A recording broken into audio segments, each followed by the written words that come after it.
জুলাই যেন অত্যাচারী এবং স্বৈরাচারী শাসকদের পতনের অশনি সংকেত নিয়ে আসে। আমরা 2024 সালে দেখেছি বাংলাদেশে কি ঘটেছে।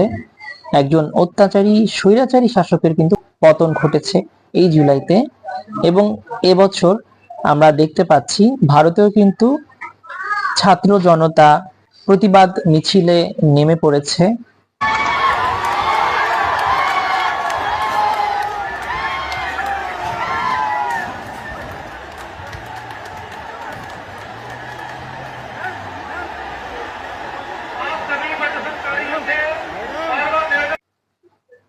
উগ্র হিন্দুত্ববাদী এবং স্বৈরাচারী যেই সরকার রয়েছে বিজেপি সরকার, তাদের বিরুদ্ধে এটার সূত্রপাত ঘটেছে নিট এক্সাম পেপার লিক হওয়ার পর থেকে।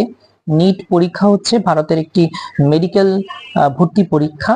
সেখানকার প্রশ্নপত্র ফাঁস হওয়ার পরে কিছু ছাত্রছাত্রী আত্মহত্যা করে এবং তারই ভিত্তিতে ককরোচ জনতা পার্টি নামে একটি অরাজনৈতিক প্রতিষ্ঠান, যারা কিনা দেশ এবং মানুষের অধিকারের কথা বলে, তারা আন্দোলন করে আসছিল। এবং সোনম ওয়াংচুক নামের একজন খুব ওয়েল নোন ফিগার ভারতের, তিনি কিন্তু গত 20 দিন যাবৎ আমরণ অনশনে বসেছিলেন। আজকে পুলিশ তাকে জোরপূর্বক তুলে নিয়ে গেছে, যার প্রতিবাদে ককরোচ জনতা পার্টির যারা সমর্থক রয়েছে সবাই কিন্তু লং মার্চ টু সংসদেই কর্মসূচির ঘোষণা দিয়েছিল এবং তারা পুলিশের বাধা উপেক্ষা করে সংসদে ঢুকে পড়েছিল, ভারতের পার্লামেন্টে তারা ঢুকে পড়েছিল। এবং মিস্টার নরেন্দ্র মোদী প্রধানমন্ত্রী, সে কিন্তু এক প্রকার পালিয়েই বেঁচেছে।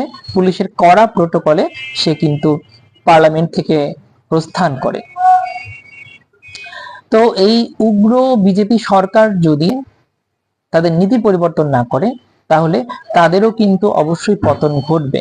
কারণ জনগণের মনে ক্ষোভ দানা বাঁধতে বাঁধতে কিন্তু এটা বিস্ফোরণের রূপ নেবে, যেটা বাংলাদেশেও হয়েছে। তো এর থেকে যদি তারা শিক্ষা না নেয়, তাহলে তাদেরকে আর কিছু বলার নেই। তাদের জন্য শুভকামনা রইল। দেখা যাক তাদের ভাগ্যে কি লেখা আছে, তাদের ভাগ্যে কি জোটে। তবে জনগণের পক্ষে যদি কাজ না করে, যদি ধর্মীয় উগ্রতা, ধর্মীয় সহিংসতা এভাবে বজায় রাখতে থাকে, মাইনরিটিসদের বিশেষ করে মুসলিমদের এবং খ্রিস্টানদের এভাবেই অন্যায়ভাবে তারা অন্যায় অত্যাচার করতে থাকে, তাহলে তাদের পতন অবশ্যই ঘটবে। এবং আরো নানাবিধ দুর্নীতিতে এই বিজেপি সরকার জর্জরিত। তারা ভারতকে একটি উগ্র ধর্মীয় বিদ্বেষী দেশে পরিণত করেছে এবং বিশ্বের কাছে ভারতের সম্মান কিন্তু একদম তলানিতে গিয়ে ঠেকেছে। বেকারত্বের হার বেড়েছে, মানুষের মনে ক্ষোভ দানা বাঁধছে। তো সেই জায়গা থেকে কিন্তু তাদের পতনের ঘন্টা প্রায় বেজে গেছে। তো এটা থেকে উত্তরিত হতে হলে তাদেরকে কিন্তু জনগণের পক্ষে কাজ করতে হবে। এটা শুধু ভারতের জন্য না, ভারত বাংলাদেশ এবং প্রত্যেকটি দেশের জন্যই কিন্তু জনগণের পক্ষে যদি কেউ কাজ না করে, তাহলে সে কিন্তু ক্ষমতা বেশি দিন টিকতে পারবে না, সে যতই শক্তিশালী হোক না কেন। তো যাই হোক, ককরোচ জনতা পার্টির জন্য শুভকামনা রইল। তারা যেই মানুষের অধিকারের কথা বলছে, তারা যে মানুষের পক্ষে কাজ করছে, তারা যেন সফল হয় এবং ভারত যাতে ধর্মীয় উগ্রবাদের থেকে বেরিয়ে আসতে পারে, সেই কামনা করছি।